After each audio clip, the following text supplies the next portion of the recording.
Hey everyone, and welcome to Screams After Midnight. I am Peter, that is Tim. We talk about horror movies on this show. And this is, it's October, it's the Halloween month. We were celebrating with a lot of extra episodes, and we're getting to a movie that came out this year that we missed at the theatre. Maybe we intentionally missed it at the theatre because it looked bad. I don't know, I can't remember our thought process. I think we were just busy at the time. I think we had a lot of franchise things to get through in like May and June, and we just didn't get to it. But now it's on home release. I think we missed the like half a day it was in theaters. Maybe, yeah. Yeah.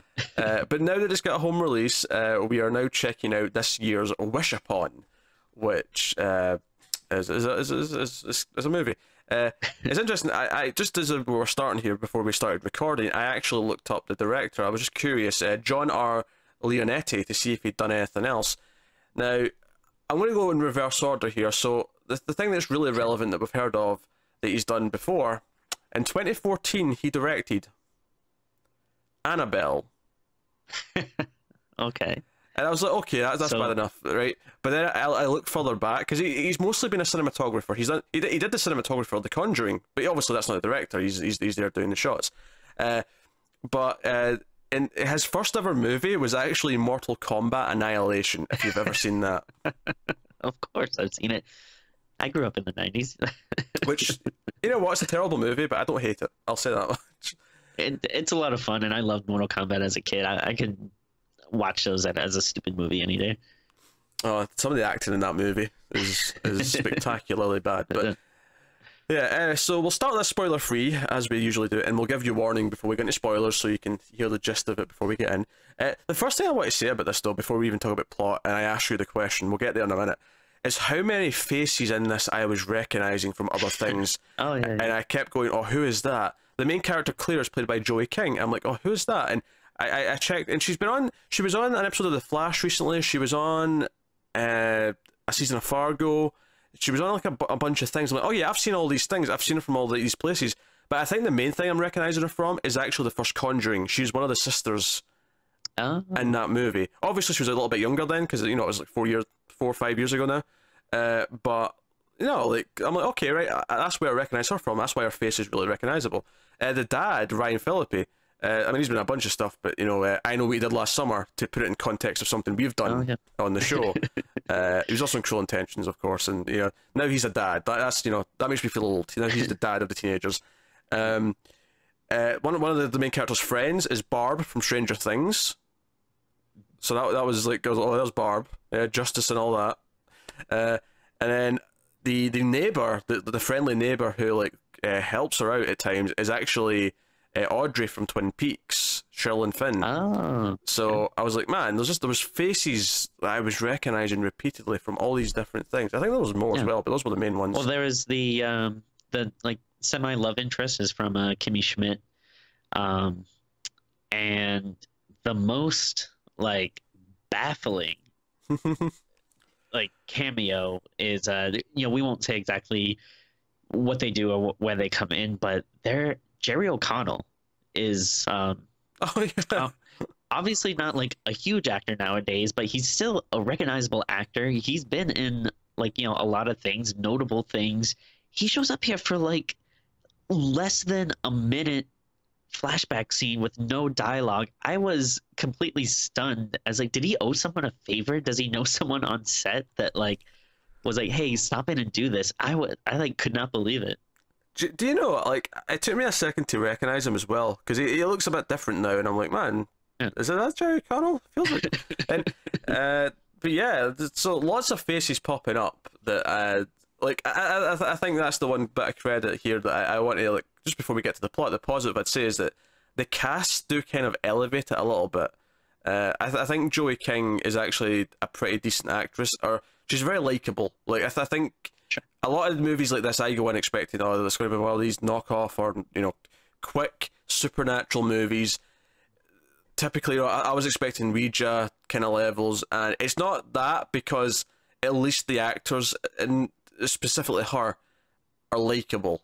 So you don't hate the character's guts immediately like you do in some of these movies. She's okay because of that. But the movie is basically this character. Her mother commits suicide when she's young. We skip ahead to her as a teenager, and she gets this this music box, this Chinese music box, which apparently if you make a wish whilst holding it, it will grant you said wish. Of course, the downside to that is something dark. Someone else that you care about will die as a result, and that's the plot of the movie. that's the whole thing. So, Tim, did you enjoy Wish Upon? Listen to that laugh. Listen to that laugh. This was wow. We haven't done a movie like this in a while. I feel like this was insane. It's absolutely awful. It is, garbage. One of the worst of the worst. I feel like that we watched in a long time. Tim, I was getting worried because Tim was sending me messages last night, because we both watched this last night, and Tim was sending me messages. I'd watched it first. I think I'd finished it just around the time that Tim was about to start it. And Tim was sending me messages implying that he was in love with the movie, that he liked it. And I was a little bit worried that this was going to be a really strange episode where he was going to be fighting for this. Yeah, well, don't get me wrong. This is completely awful. But at the same time, I was laughing a lot throughout it. So was I. There was like 2 or 3 death scenes that were having me howling with laughter. That I was almost convinced that they were trying to make it a comedy, because I don't know how they could take it seriously. How did they think that certain deaths in this were going to be taking anything other than just slapstick? I can't spoil what they are yet, but like, damn, like the ending especially. I have not laughed so hard. No comedy. Like we just did The Babysitter, and I loved that movie. I thought that was hilarious. But no movie has made me laugh as much as the final scene of this did. Yeah, I saw that you had mentioned that the ending was very funny, and I was gearing up for it a little bit, and then I was watching it, and obviously the rest of the movie had been bad, and you're laughing up to that point, and so I was kind of like, I wonder like what people thought was so crazy about this, and then the last 2 seconds of the movie, oh my god, I was like laughing for 5 minutes straight. I could not believe it.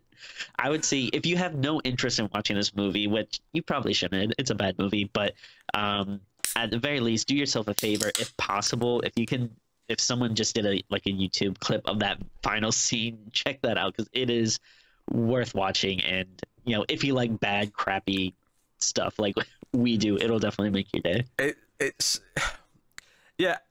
I'd say do that. I think it's almost worth watching though, because I feel like the build up to that moment, because there's a lot of build up to it. There's a lot of build up, and I feel like it's almost funnier because you've had to sit through the rest of it. It really it works quite well in that sense. But again, not in the intended way. I think it's meant to be this dark ending, and I was laughing my head off repeatedly. For like you say, 5 minutes. Like I was watching this in bed. Like I actually was putting this on thinking I might fall asleep, and then I'd finish it. Today I thought maybe that's what'll happen, and instead I was laughing so hard at the end of this that I got back out of bed and watched another movie. That's what happened. And oh man, so we'll talk obviously more about those details and why it's so funny and the spoilers, but like I said, I do want to give it the one kind of positive is that I don't think this is like arguably my cat. God damn it. Come on, cat, stop it. You're getting in my way. You're pulling at my cable, you're hitting me in the face with your tail. Firefly, you little menace. Yes. Anyway, so the one positive I want to give it, as much as it is a really bad movie, and maybe in a sort of script level, it's as bad as some other stuff. But I don't think like just thinking of other movies that we saw this year. Like this is not as bad as The Bye Bye Man. It's not as bad as Don't Knock Twice. It's not as bad as like these other movies that we. Because I came into it thinking it's going to be one of those, and it kind of is on a script level. And even a direction level it is. But like I say, the cast kind of elevate it a little bit, because I was kind of expecting to hate the characters, and I didn't. Not the main character anyway. Not her friends. They're okay. I hated her. I didn't hate her. I think she's relatively likable. She becomes... The plot kind of forces her to become unlikable later on. But at least early on, I thought she was fine. Like, she had an okay presence. Like, I think the cast are just better typically than what you normally get in these really shitty supernatural movies. That said, her friend Meredith, who's playing like a sort of Pokemon Go style game on her phone, but it's like killing monsters. It's like a fake game that they've made up. But when she starts bringing this up and she's talking about oh, if I kill two more monsters, I'll be like this supreme monster hunter. Hell yeah!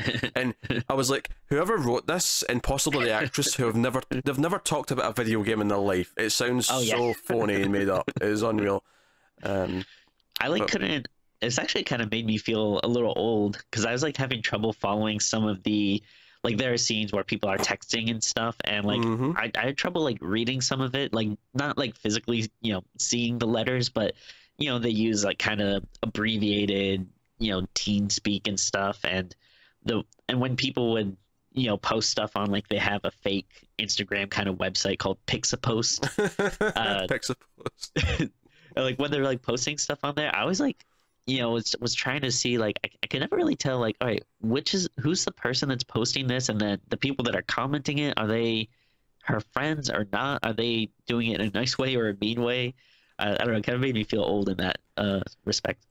Yeah, I think, I mean, we're not at summing up stages yet. We've still got to talk about everything, but I think just in terms of positives, what I'd give it compared to all these other shitty supernatural movies, but that we sometimes or often do, because that's what Hollywood's releasing a lot of these days, is that the cast are better, and because of that, some of the characters are likable, more likable than they probably should be, and some of the deaths and the horror elements are actually laugh out loud funny. Now, it sits in this really weird line though. I don't think it's funny often enough to say it's a so bad it's good movie. I don't think it's not at that level. It's kind of like a weird mix of a so bad it's good, but with lots of the shitty plot and like plodding that we expect in these supernatural movies that Don't Knock Twice, Bye Bye Man, Ouija, like these movies, like it has too much of those movies in it to recommend as a so bad it's good, but there are times when it is laugh out loud funny, and I don't hate the characters as much. So,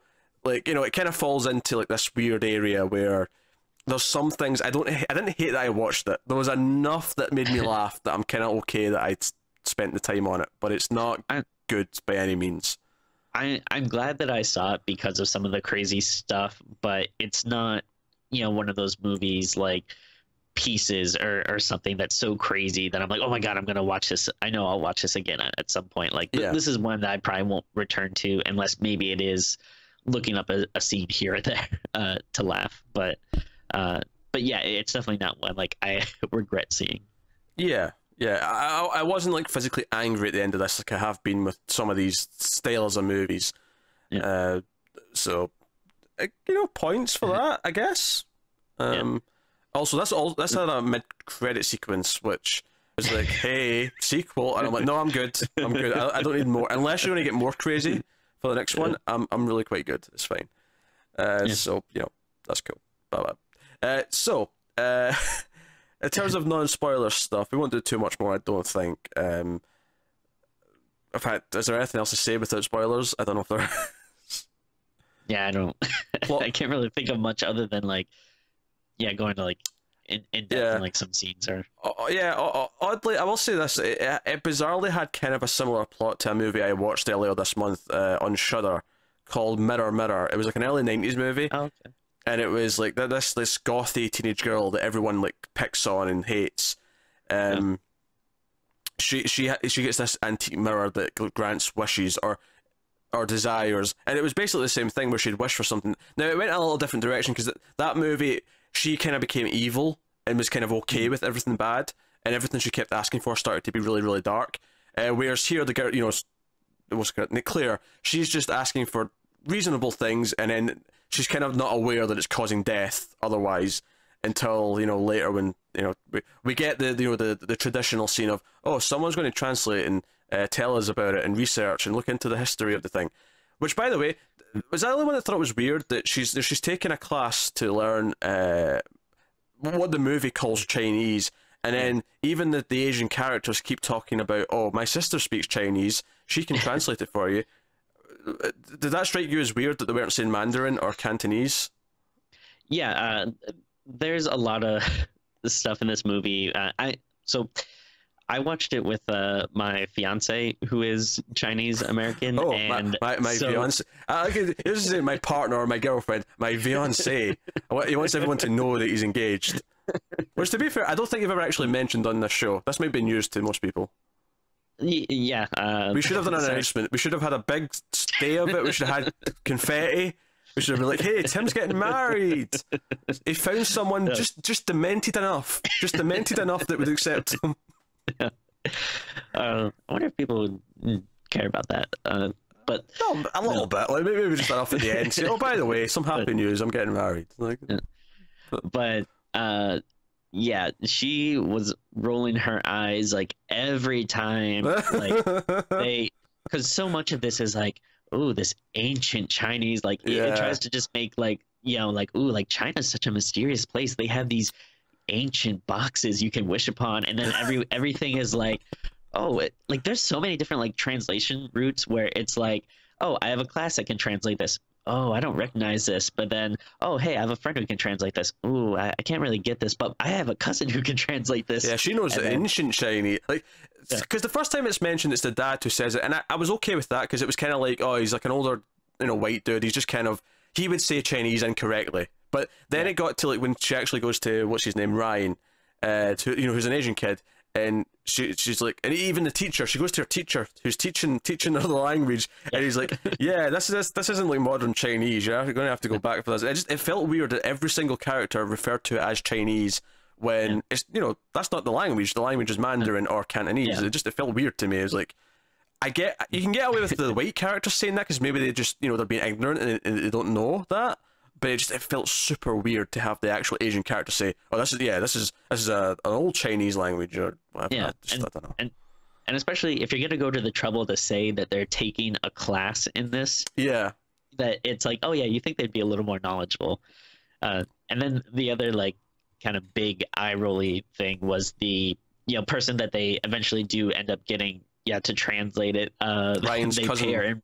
They pay her in wontons, which is like, oh, of course, this like, the Asian character is like, just give me some wontons and I'll translate this ancient like Chinese box for you. If the joke you're trying to make there is that, oh, you can just give her some food, like pick something that's not Chinese food, just to say she like, oh, she'll accept it in donuts. She likes donuts, and that'd have been fine. That'd have been a fine little joke, like she likes donuts, whatever. But no, it was wontons. She likes wontons. Give her one, and then like she's like, okay, you guys go away now because I like to enjoy my wontons in private. And then there's a scene of her just going, wonton. Yeah. I'm like, sure. It was like so over the top. It's like, you couldn't even just let us leave without showing her like, and it's like a really weird, awkward scene where they leave and she just like is popping them in her mouth, but she's just like standing in the middle of the room just eating, staring at nothing. I find that really disturbing. Like I'm a dude that loves to eat, but I like to put something on, sit down with a snack, or or at least sit down at a table and read the paper or something. Just standing in the middle of the room popping food into your mouth as soon as someone leaves, I just find really weird. Before we get to spoilers, there's one more scene I want to bring up that's early on that I want to point out the silliness of it. I kind of enjoyed this scene though because it got absurd.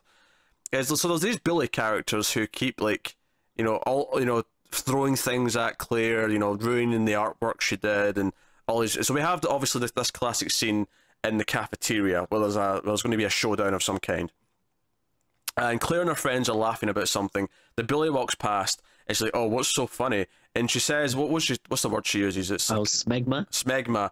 And then she explains what that is. And she's like, I don't know what that is. And she's like, oh, let me explain it for you. And her friend gives her the phone, and she like reads out the definition, which is like, was it the smell or the ooze that comes from the penis and the vagina? I think it's like, I'm not familiar with the word. Obviously, this was a new word for me as well. I've heard it before. I thought it was like some kind of like dick cheese kind of thing. Right. Okay. So, but also the clitoris. She mentions it also comes from that. It's like the little ooze that builds up around. Yeah, it's like some type of gross excrement, basically.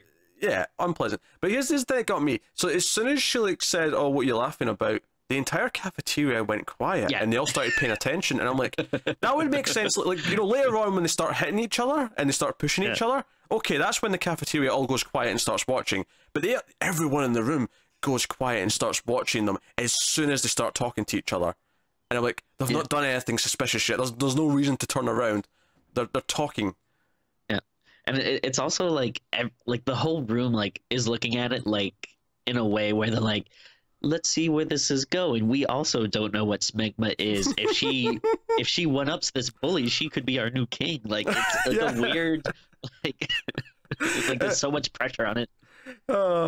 And so that was silly enough, and I kind of, and this is where I'm saying that these, you know, the main girl and her friends are kind of likable, because, you know, they're not, I mean, they're not like deep characters by any means, but the actors playing them have enough of an attitude, enough flair.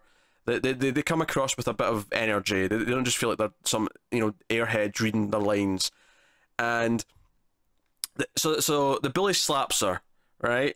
And then Claire just slaps her back after a second. And I'm like, this is like the funniest fight scene I've ever seen in a movie. They just slap each other. And then they started tackling. It's like this proper like 5-minute tackling scene where they want to kill each other. But no, it was the way everyone stopped and started listening immediately. Yeah. And then the over the top slaps and stuff. Oh, it was great. And then I don't know if you noticed this, but for me, probably the MVP of the movie would be like one of the bully's friends who's just always filming everything. But he had like some of the best like faces. If you notice, like a lot of times in the background, he'll just make a face going like, what? Like what? Like kind of, I don't know. It was like really cracking me up. Just the fact that he's like filming everything. Like even this scene where it's like, you know, oh, it's not like your friend is really like victorious at doing this upright thing. Like you're filming your friend kind of get beat up too. Like I don't think it'll be something like she'll want to relive. Yeah. So I guess spoilers then, full spoilers from this point on for Wish Upon, because I want to get into some scenes. So they've got this rich uncle who's a blind man, and we never actually find out why he's like, because when it comes up when he dies later on, and we find out that dad's like, oh, he won't care about us, he won't leave us anything. Like we never actually find out why he's estranged from the family, why they're kind of like separated from him, even though she seems to still have a good relationship with him, where she still talks to him when she's like riding her bike to school. Yeah. But regardless.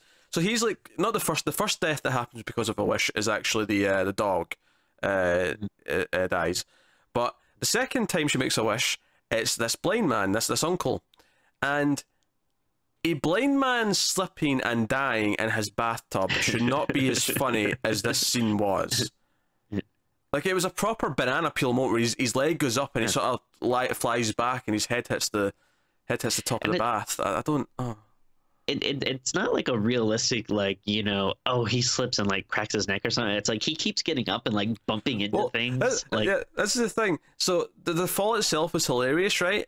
And I'm like, okay, fine, that was stupid, that was poorly, like, but at least maybe that was accidental how funny that was. But then as things are going on, it cuts back to him, and he actually wakes back up and hits his head again on the faucet. He tries to get back up and hits his head, and that's what actually knocks him out again and kills him. And I'm like, no, that was funny. That was comedy. That was slapstick. Like, you're not, you know, I was laughing so hard. Also, for a blind man, it seems like the worst setup for a bathroom ever, because it's just this big room with a tub right in the middle of it. Like, why would you not have, like, an enclosed shower area along the wall that you can just kind of, like, feel around and go into? Like, it seems like this is just like, oh, yeah, you could trip through this, like, you could get out and like slip. Like it's so problematic. Yeah, it doesn't make a whole lot of sense for a blind man to have a bathroom set up like this. And why is the bathtub in the middle of the room? And I have no idea. Like how many bathrooms have you been in where the bathtub is actually just directly in the middle of the floor? I can't think of it, and like I don't understand. I feel like the pipe layout would be really weird. Like it would have to be next to a wall to where like pipes are coming out of. Like I guess it could come out through the floor, but it just seems like such a weird design. It's one of these things where the movie, they just wanted to have it in the middle because it looked good, but it doesn't actually make any sense whatsoever. But, now you mentioned, so she's making these wishes. Why? Like what? She finds this thing and she just happens to put her hands on it and wish upon it, which is the exact thing you're supposed to do, even though she has no idea what this thing is. Yeah. It's like, actually, one of my favorite little moments of the movie is when the first wish she makes is that the bully gets like it's not even a rash. She wishes that the bully rots, And the bully wakes up the next day and she's got like a rotten foot and she's got like a rotten part of skin in her face. And she so they're in school and it's like, and their friends are collecting money like for a GoFundMe for the bully friend. Which again, the friend Meredith is like, "Go fund this," and she gives him the finger. Like that was a funny line. So I'll you know. She's so quick to anger. I kind of love it. And I love the like how incredulous the bullies are. They're like, "What? Why are you mad? I can't believe like she almost killed me yesterday." Yeah, we have nothing but saints to you people. Yeah, right. Go away. But like, so as soon as they start talking about it, and they're saying, "Oh yeah, she had like rot on her foot," and like Claire has this moment where she's just like, that was me. Like the moment of realization is just like, oh man, the director directing this and directing the actors and like saying this is how I want you to react to this. I feel like she's quite good, but he's giving her these directions to no more over the top, make it clearer. And I feel that way because there's so many little moments where she does quite well and she reacts in a more natural way. But you can kind of tell, you can almost hear the director saying, "No, do this for this. You know, I want this to be bigger and more stupid." So, I want to backtrack a little bit to the opening scene. Oh yeah, the flashback to when her mother commits suicide. Yeah, let's talk about that. Yeah, but so it starts with her as a little girl. She runs out of her house with her dog, who, by the way, maybe one of the most well-behaved puppies I've ever seen. Like as soon as she left the house, I thought like, oh, well, goodbye to that dog. Like, but no, it just runs alongside her. But so she gets on her bike. She rides it a little bit and to a bush where she pets some baby birds and then just rides the bike back. It's a very strangely pointless scene. Like I don't understand the point of like, oh hey, here's this character, oh they're going off to have fun. No, they're just riding down like for 5 seconds and coming back. The point of the scene is that she has to be at the house for 5 minutes while the mother kills herself. That's the entire point of the scene. Rather than do anything believable, they just do this where we see her leave and then come back at the same time. And now what I love about this, I don't know if this cracked you up as much as it did me, but so she comes back, she just gets off her bike and leaves it on the ground, and then you see, she runs into the mom who had committed suicide, and then it cuts to however many years later, 10 years later, or whatever, but the bike is in the exact same position as when she dropped it as a kid. I was like, what, she never, like, in all those 10 or so years, obviously you're very upset and grieving, but at no point were you ever like, yeah, I should probably do something with this bike. Yeah, it's all rusty and there's like stuff growing on it because it's been there all this time. It's like, well, really, you never, the dad never thought to move it or something? No. Actually, that's the thing. See at the start of the movie when the mother like kills herself, like she hangs herself and the daughter sees it, and almost immediately I said, well, I bet the mother had the box, like this music box. I bet whatever reason she killed herself, I bet it's related to that. And I groaned when I thought of it, and I'm saying they better not do that. And sure enough, we get to later on in the movie when, of course, obviously it's all building up. She's going to wish her mother never died, right? That's where it's obviously going to go eventually, and she eventually does, and her mother's there, but she finds the painting, and it's like, oh no, this was you. You had this first. Like this is all because of you. This is all your fault. And I'm like, it's not all her fault. Like, you didn't have to make your wishes. You could have just not done any of that. I honestly, I'm still kind of confused about how the hell this lines up. Because they give like a little backstory of like, oh, this box, was first like, over here, this person, and then this like Air Force person had it or whatever. And then it kind of, I guess the last person had it would have been Jerry O'Connell. But then how did it get from the mother to him? I don't know. It seemed like really strange. It didn't make a whole lot of sense. But they wanted to do it because they wanted to have the big shock. Oh, the mother had it. That's why she ended up killing herself, because she had made all these wishes and whatever. But it's like, well, what did she wish for, though? What was the wishes at the time? Like, there was never any even exploration of that. It was just... Well, you can tell that, she is her mother's daughter because they both share the same ability to make really, really crappy wishes. Like, you can wish for anything, and one of her wishes is, I wish my dad was not so embarrassing. Yes, that's a wish. Are And then you it kidding me? cuts to him playing a saxophone, right? He's in the house playing a saxophone, and our friends are there, and Barb from Stranger Things is like, by the way, your dad is like hot sauce. And that's like, Yeah. okay, great. And then they have a little look that makes you think, are they gonna sleep together? Like, I was like, oh, okay. Yeah, because they set up at the start that our dad's like a garbage hunter. He goes, I don't know. I have no idea what his profession is. At first, I thought he was a garbage man, but then it's like, oh no, he's just like a scavenger, which I don't know. well, because at Like, first can you make that much money on? But then later he says he has a gig. So I'm like, Yeah. is he a musician but who scavenges 'cause during the day? earlier on, I was thinking, oh, he's only looking for like metal and stuff, so maybe he does actually work at a junkyard, and the metal has sure. value. Like maybe they use the metal for stuff. But then later on, she's like annoyed at him because he leaves like parts of it around the house, and it's like, no, that's useful. I can use that for something. I'm like, oh, so you're just using it? You're looking for things you can use personally in the house? Why? What for? And you do this every day. Him and his friend go out and do this on a daily basis. Like, what are you doing? I don't get it. I know what I love. We're jumping over a little bit, but just the whole embarrassing wish really, really confused me. I like that.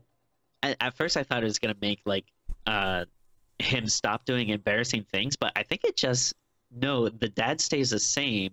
It's just all the stuff like people think is cool now instead of embarrassing, because it's like, oh, I thought. Oh, I he's don't not gonna know. Because when it cut to him playing the saxophone, he was suddenly wearing this really sleek black suit. Like he was dressed a bit smarter. I don't know. I feel like though I thought like playing the sax was like a weird kind of dorky thing though. Because we already saw him doing it. I wasn't new. We'd seen him playing the instrument already before. So it's kind of, to me, the wish kind of seemed more like, oh yeah, he's like, okay, yeah, maybe he is dressed better and stuff, but it's like, well, he's still doing the same stupid stuff. It's just now people are like, oh, cool. that's so hip. Because at this point she believes it's working. Because the first couple I would give her leeway on, because the first one's almost an accident. She doesn't expect it to be a thing, and then the second one it's almost a test to see if it works. And of course, she wishes that the boy she likes falls madly in love with her. Of course, he's going to turn into a stalker. It's going to be more than she bargained for, because that's obviously what the plot's going to be with that. There's so much like media and stories about wishes gone wrong that if you do have some type of wishing device and you believe it 100%, wouldn't you spend like a week making sure that your wish was absolutely perfect? Yeah, foolproof. You'd be sitting down thinking about it. And to be fair, also halfway through the movie when they take it to Grace and she translates some of it and stuff, it's like, oh, by the way, yeah, there's consequences, there's rules, and then at the end of this, you give up your soul once the music box is finished to play. Because every time it actually enacts one of the deaths, the box opens on its own and it plays a little bit of tune, a little bit of song. And it's like, why do you keep... And this is the thing, like, she seems like she's perfectly on board with it. Oh yeah, this is dangerous, we can't use this. Especially when her neighbour's dead. And then Grace herself, the translator, she has this weird death where she drops her phone like from the fire escape because she's trying to get a signal, and the phone didn't actually. The phone only had a cracked screen. When he picks it up the next day, it's it's a little bit cracked. I'm like, you dropped that from like 4 stories high, it would be obliterated, demolished. Yeah. But she goes back in and she ends up tripping really stupidly onto this sculpture she's got in her apartment, and it's just a spiky bit of the sculpture just sticking through her face. The build up to the death scenes are insane. Like, no one ever just like, oh, dies. It's like, yeah, there's gonna be like 50 different things going on around here, and you're gonna wait like 10 minutes before someone dies. It was kind of a knockoff version of Final Destination. Final Destination? Yeah, where they were kind of teasing, oh, it's going to be this or it's going to be that, and then it was just a tripping, quick stab. And it wasn't as good as like a proper Final Destination scene, because that's kind of the fun of Final Destination, is like, oh, what crazy way. It was almost like a house of cards, like which way is everything going to fall that eventually kills the person. Yeah. Whereas this was just a little bit weirder. It was just kind of wasn't as fulfilling. But the thing is, it does like a lot of build up to make you go like, all right, like, how are they gonna die? How are they gonna die? Like, oh, it's gonna be something with this, something with this. Is it gonna be something unexpected? But then when it happens, it's just very quick. Like, oh, that's it. Like, they try to build it up a lot, and then it does nothing. Absolutely. I think probably the biggest death in terms of like sort of theatrics is probably Meredith in the elevator, because like the elevator kind of like stops and then starts and then it actually falls to her death, and then like because at this point like all her friends are turning on her. But even after all this, she still like gets obsessed about the box and she wants to keep it, because she ends up having a fight with Barb from Stranger Things, and they start pulling at the box in school, which is where she's hiding in a locker, and they're on the staircase and they're kind of fighting over it, and then she pushes Barb and she goes tumbling down the stairs and dies. And that was like out of nowhere for me. Did she actually die? I thought she was like kind of still alive, like she got up at the last second. I don't remember her getting up.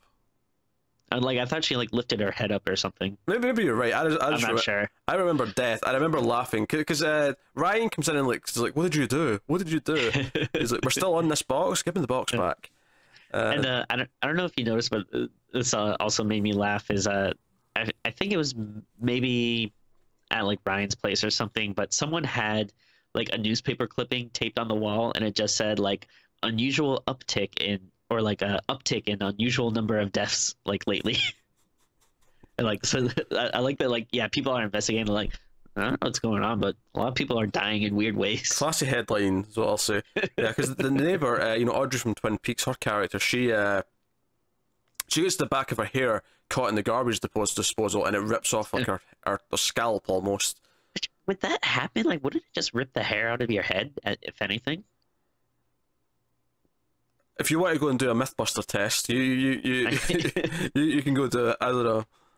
I don't know. I thought it would be like very like, oh, like why wouldn't it just kind of chop the hair off at some point instead of, oh, we're gonna rip out your like whole head.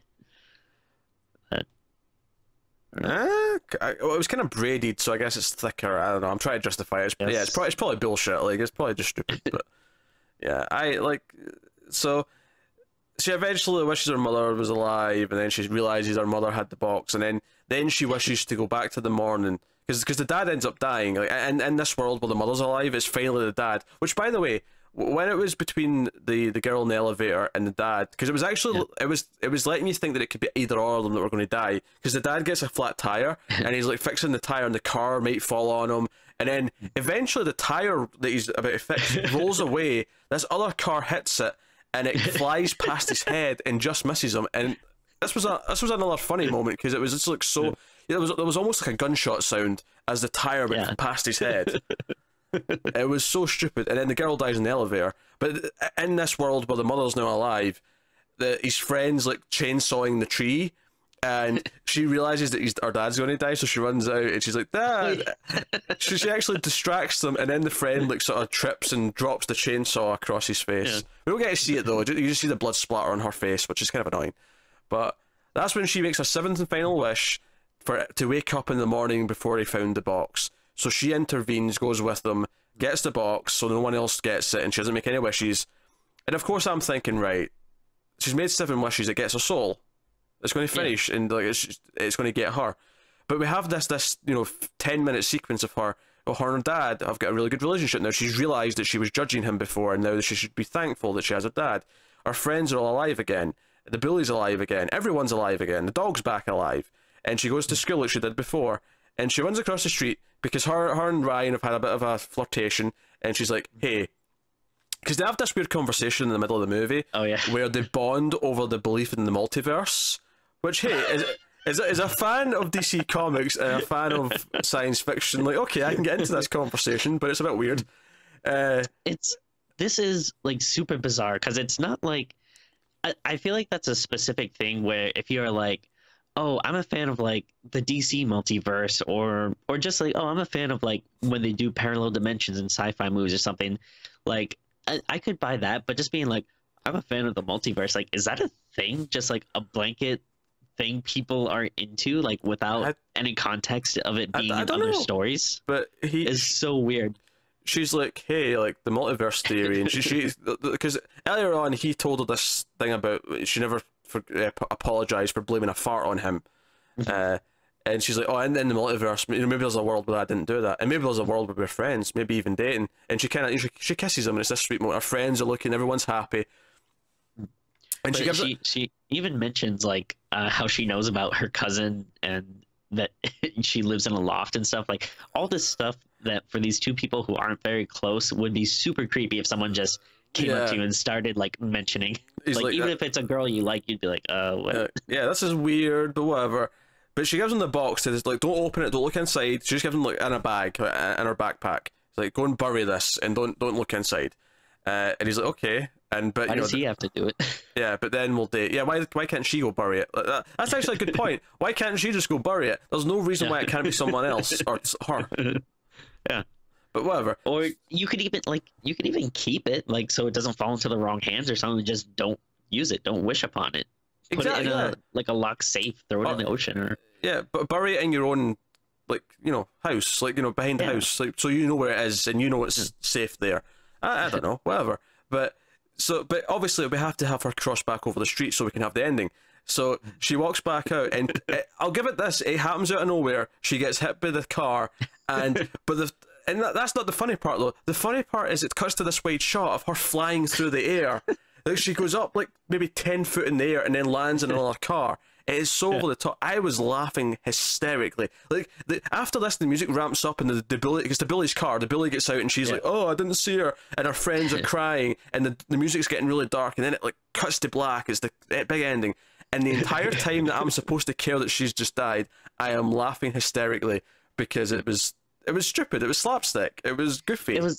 It was so crazy and over the top, and like, yeah, obviously, you know, there's plenty of movies where people get hit by cars unexpectedly and stuff, and like that in and of itself is not funny. But then, just the way they filmed it, where, they go to the wide shot, and it's so like she flies in such a big, weird way. It's just so unexpected. Yeah. So weird.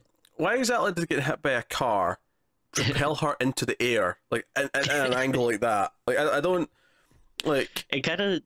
Have you ever seen a Monkey Shines? I have not. No. Oh, we gotta do it. Maybe next year maybe we'll do like a monkey theme month or something. But but there's this isn't really a spoiler because it happens like literally in the first 2 minutes of the movie where a guy's jogging and he gets hit by a car, but it's like they just show him flying in the air, but it's almost like he goes like straight up like he's on a trampoline or something. It's such a weird angle. Yeah, it's just but, I don't know, that's what it kind of reminded me of a little bit. Was laughing so hard at this end scene, like so hard.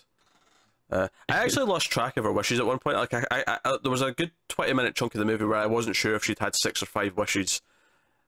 Oh yeah, I had no idea. I think at some point she says like, "Oh, how many wishes have you had?" She's like 5. I was like, I thought she had like 2 or 3, but all right.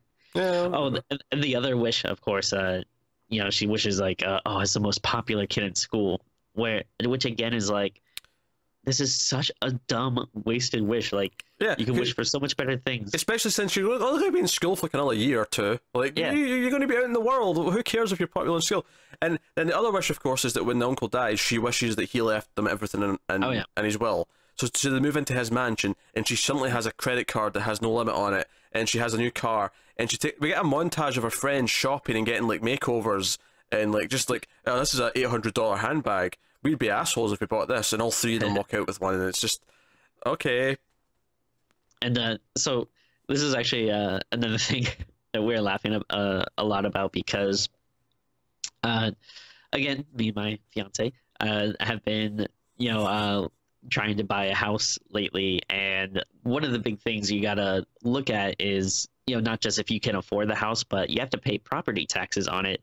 So, sometimes we'll look at a house and we'll be like, all right, even if we get a loan and buy that, are we going to be able to, pay the taxes on it? Or is that going to, end up eating all your finance and stuff? So when they got this house and everything, like, they're all excited and everything's going great. Like the first thing that we said was like, well, they're not going to be able to afford the taxes on that. Like if they're still like, I don't know, how much money their uncle left them or whatever, but still that's probably going to be, you can't just the fact that they buy a new the fact that they buy a new car and then she goes out and buys $800 handbags, I would imagine they got a lot of money as well. Yeah, I'm just play devil's advocate. Just because the fact that they buy her a new car like that, I feel like they probably got a lot of money too. I don't know. It was still one thing that was like funny, but then of course, like later in the movie, they get kicked out because of oh, he wasn't paying his property taxes. Well, yeah, that's I was the thing. Like, if she loses or like gets rid of the box, all the wishes will be undone, so everything gets reversed. Yeah, and that's one of the things that happens. Yeah.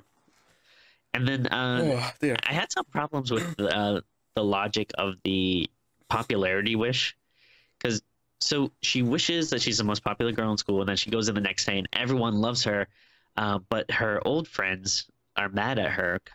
But like under the guise of the wish, shouldn't they still like her? Because her wish is to be popular, so wouldn't she still be popular with her old friends? Yes. I mean, if I'm going to argue, if I'm going to try and like defend this point, maybe it's like for the people who care about who's popular, you're popular. But if you're someone who didn't give a shit anyway, it doesn't affect you. Because it's like the bully's friend who's like dating Paul, the guy that she's put the love spell on. Like she's been hating her all movie, especially when Paul started to show an interest in her. But all of a sudden she's like, you know, smelling at her and clapping at her, like she likes her. But her friends who have never cared about the popular people still, you know, now don't like her. So yeah, it kind of makes sense. There, another like scene that cracked me up is so obviously who could have guessed, you know, the super hot popular guy that she likes and wishes to that, you know, he falls madly in love with her, ends up being crazy and stalking her and stuff. And I love when she confronts him. She says something like, "Have you been spying on me?" And he just goes, "Yeah." Well, that's the thing, because she's like, "Let me see your phone," because she caught someone like filming her at night. She wakes up and there's this guy in a hoodie, and he runs out the house, and it's like this creepy scene. Well, kind of creepy. It's not really creepy, but you know what I mean. It's meant to be creepy. And she's like, "Let me see your phone," and he like grabs out his phone, and it's like you look really, really pretty when you're sleeping, and she's just like she's swiping through the photos on his phone, and it's just like all these like, you know, stalker images from a distance, and it's like, have you been following me? Yeah, obviously.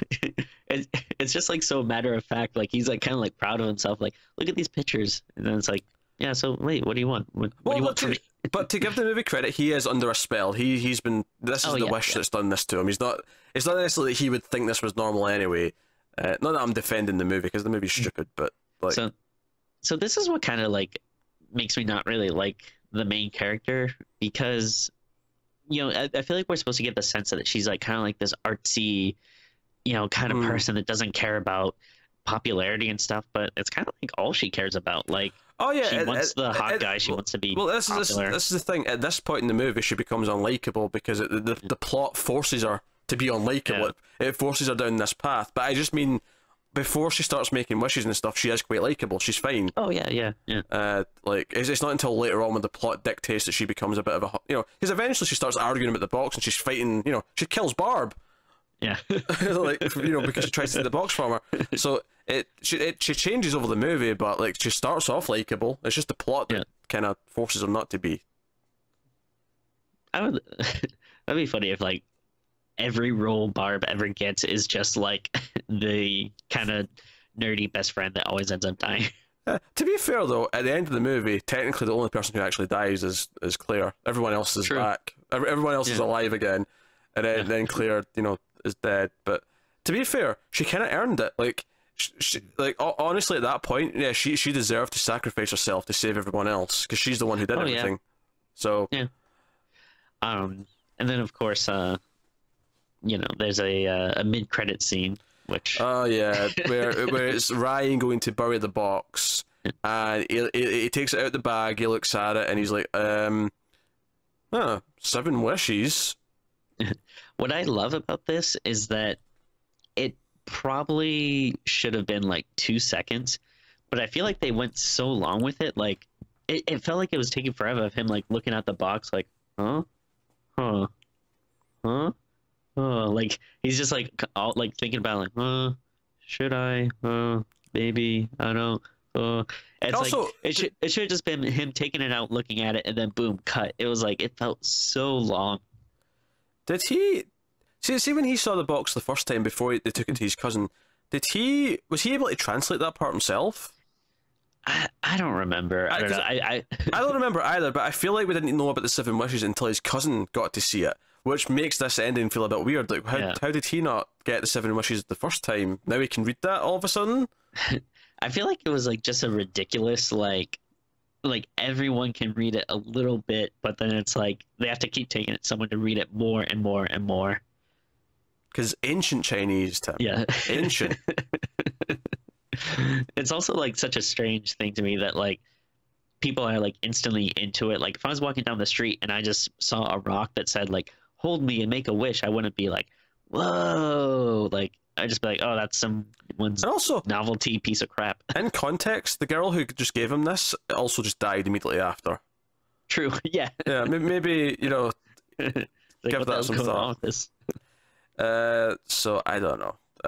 But I guess we've talked about the movie as much as we're going to. So that's Wish Upon. Tim, what would you rate Wish Upon out of 10? This was real bad.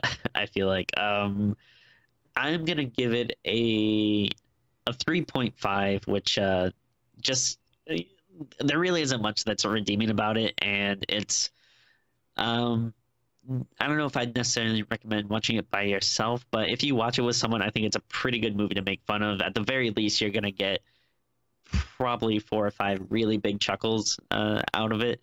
So yeah, I'd give it, just a few points for that. Not intended, but some pretty good humor in it. Yeah, honestly, I'm going with a 4. I feel like it's bad. It's not even average. Some of it's just downright terrible. However, like I say, the cast is pretty good. They elevate the characters who are otherwise paper thin into kind of vaguely likable characters at times. And then again, the death scenes are sometimes really funny, which isn't intentional. Like almost you wanted dock points for that, but in terms of just enjoyment, you do get something out of it. You're laughing at the blind man dying. You're laughing at the ending with the car. Yeah, The ending especially is really laugh out loud funny. Yeah. So I feel like because of that, and it isn't as bad as say your Bye Bye Man or your Don't Knock Twice. It gets the 4. It's a 4 out of 10. Yeah. So okay, I guess we're done. I thought Tim was going to say something there, but there we go. So that is Wish Upon. So I would not wish it upon my worst enemies. Oh, and like I didn't really know what necessarily what the box was supposed to be. I guess it's a music box, but I just kept referring to it as a wish upon. So like, it's like afterwards, like when we were talking about the movie, I kept being like, oh man, like imagine if you found a wish upon and you just like did this or that, or like, oh man, what would you do if you realized that like I was using a wish upon to like get this or that. The sequel, should there be one made, will be called Wish Upon 2 You. Wait, what? Why? Or Wish Upon 2 Me, I don't know. Like a pun, like, the word 2 instead of the letter 2. Whatever, it doesn't matter. Okay. Okay, we're done. This has been Streams After Midnight. Let us know what you think of the movie if you've seen it in the comments below. Like, subscribe, all that stuff. Get us on Twitter at mailed_fuzz. If you want to support the channel and support the show, Streams After Midnight, head over to patreon.com/mailedfuzztv. If you have a rich blind uncle that just left you a bunch of money, you want to kick us. Absolutely, yeah. Before it gets reversed, before you realise that he's not paid his taxes in 10 years and you're going to have to give it all back. So, you can do that. Especially since Streams has been deemed unadvertisable. That's not even a word, but by YouTube. So we don't actually make any money on YouTube anymore for these, which is a shame. But so yeah, head over to Patreon, check that stuff out. So otherwise, guys, thanks very much for watching or listening. We always appreciate it. Keep watching scary movies. Remember, it's October, so lots of extra episodes. Top 100 horror movies every Tuesday, ending on Halloween itself. So thank you once again. We'll see you next time. Goodbye.